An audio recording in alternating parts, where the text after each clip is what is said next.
Can you just talk a little bit about how special last Sunday was, for generally how the defense played, but obviously you and Quinn had big days that day, and obviously that little obscure record that's kind of a cool record for you, the sacks. Yeah, actually, I didn't know anything about it was a record or actually it was a thing, honestly. So really the biggest thing was just went out there, played our game, and then after they told us about it, and we were just doing our jobs. That's the number one thing. So first of all, I want to credit my defensive line because they kept me clean so I can run around and make tackles, and that's the huge things. And also the back end for playing good coverages so we can get sacks and things like that. So it all worked together. That was the main thing. So it was like everyone had a hand in it. What's the challenge of dealing with a tight end like Kyle Pitts? Number one thing, first of all, is give credit to the quarterback. He's a good quarterback, and some things that we messed up on. He's seen a lot of defenses. That's the number one thing.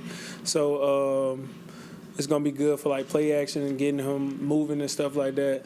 So as far as that's going to be good. Quincy, what was that moment like? We saw the picture kind of made the rounds with you and Quinn kind of jumping up into the stands there, hugging your grandmother. Yeah, so it was the first game that my grandma actually had got a chance to make it to. We had a couple more family members there, but it was our first win, and number one thing, it was the beginning of our first game in breast cancer month, and my mom passed of breast cancer, so it was very huge for her to be there for us. So we found my grandmother, jumped up on the side of it. We didn't even know they were taking pictures or anything. So it was just like letting her know like we were very thankful, and like the only reason why we're here just because of her keeping her eyes on us and our hands on us and stuff. What is her name? Yavarta Henderson. Can you spell that? Yvarta Henderson. Henderson. Can you speak to what she's meant to you guys, you and Quinn? She's been a lot. She's been the mother figure for us. So it's a lot of positives in that, and also there's a couple of negatives, making sure we stay on our schoolwork and stuff. Me, I wasn't really big on school, but she's also a school teacher, so it was real huge. My mom passing, just keeping us focused because that was my mom's job. And my dad was a huge factor in there with sports and stuff, going to every single activity. My grandma just took over that role as far as just like nurturing us, stuff like that. So she played a huge part in it. What was your high school career like, and how did you end up at Murray State? My high school career was good. The biggest thing that makes the difference, and that is actually the classroom. So I was kind of not good in the classroom and stuff. So on the back end, I ended up getting eligible late. So that's how I ended up at Murray. Well, that's how I ended up with the wonderful opportunity to go into Murray State. So that was really it. The academic part of it. But as far as like playing on the field and stuff, I also got to play my senior year with my brother also. So it's kind of like the same thing that's going on now. Was competing for tackles. Had a few arguments in the house over tackles. It'll be one of those things like they credited you my tackle, and they was like, nah. So then we'll watch film, the same thing we do right now. So it kind of took us back to that, really. Quincy, is there any any element to being around Quinnen that's maybe helped elevate your game a little bit here? Just made you a better player, maybe his honesty with you in terms of his, however that may be. The biggest thing is his honesty, for real. Like coming from someone, you be like, that person don't really know you, and then you take constructive criticism kind of differently. You feel like they're targeting you or something like that. But when it's come from like a person who you live with, someone you've been around your whole life, and that constructive criticism kind of hit different. Same way it would be like if your parents would tell you something over if a random person would tell you something. So it's kind of the same thing, but I love it. We watch film together before games and stuff, so like during the games we'll be like, we talked about that, stuff like that, and then we'll watch the game after. He's like my hardest critic, my dad also. So are you a better player because you're playing along, next to him and on the same team with him, you think? He see a lot of things that I didn't see. So main thing we'll do, like we'll write our own notes far away from each other. He'll be downstairs, I'll be upstairs. Then we'll come together and be like, what do you see from the line of scrimmage? I'll be like, all right, this is what we see on the back end. So this is how much time you got to get a sack and like stuff like that. So we kind of go hand in hand with each other. Quincy, especially especially with your brother here, but also because early indications are you fit this scheme really well. Right. Do you feel like you found a home here with the Jets? Yeah, they made it very homey for me. The number one thing is being patient with me because I did just get here, but it's not an excuse holding me accountable. And my coaches would come to me and be like, hey, you just haven't had the reps. You just haven't had the reps. But then my brother would come to me and be like, bro, you know this defense. You know this, you know that. So there's no excuse. So him just being that hard critic on me, like I said before, it's very good. All the coaches, the players and stuff, like I said before, the realest thing is just earning their trust, saying like, I'm going to say the new guy, me. So like the new guy's going to be in the right position. So I don't have to worry about overcompensating for him not being there. So that's the biggest thing. So just earning everyone's trust. So you guys watch films separately? All right, so the way this is funny, y'all gonna have to play paper, rock, scissors.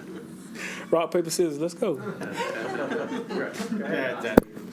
I was gonna ask that very thing. Okay, let's go.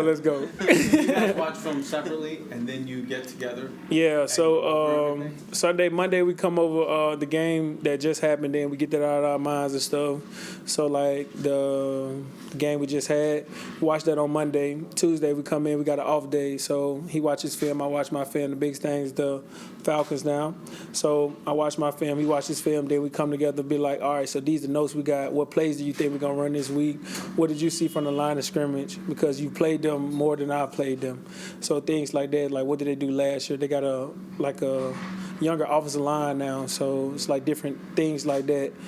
So then on the back end, I show him what the quarterback's actually looking for. So like what side is he going to go to on the quick game on third downs or something like that.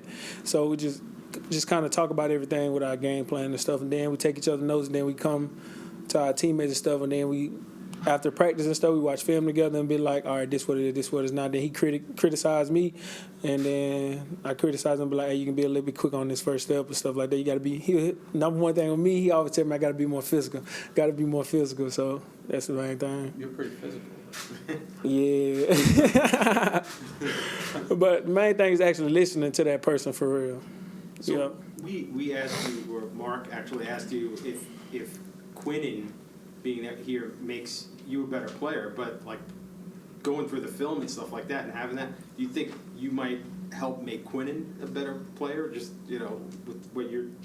Yeah, we go hand in hand for sure. As far as like, like I said, Sunday was a very good one. We're trying to have that every single time now. So right now, it's really like me getting in these, 3 games starting now. So now it's like getting in a routine now. So like now just making an every week thing, being consistent. Now we found a routine that helped us, and we seen the positivity they had from us last week. So now this week we're doing the same thing, making sure we get the same results, and that's the main thing. Take a few more for Quincy. Quincy, aside from the game itself, what are you looking forward to most about going to London, and what do you think the biggest challenge is? The biggest challenge is going to be the travel. To me, I don't really like plane rides, and watch the show called Manifest. Recently, I just finished it. So, yeah, it's gonna be a game changer for me getting back on this plane. But really, I'm looking forward to being in a different environment. I didn't get a chance to go over there when I was at the Jaguars, so it's gonna be new for me. It's my first time being there. But the biggest problem probably is gonna be just that traveling and the sleep schedule and stuff, just getting on track. But we got a great plan here at the Jets, so it's gonna be cool. With the Jacksonville defense, Gus Bradley was there, and he's got the same roots as Robert Salah from the Pete Carroll tree. When Todd Wash took over, did he continue to run that Gus Bradley defense? It was kind of, like I said, it was like a branch from that defense and everything. So when I got here, it's more like the same concept, but different, like different terms and stuff. So that was when I first got here, it was just like learning the terms. So on one side, we might call it something different, but with my linebacker coach just coming in and be like, hey, you play this like this, you play this like we played it in Jacksonville. And so that's how that's how it came to me a lot faster. So it's the same concept, just different names and stuff like that.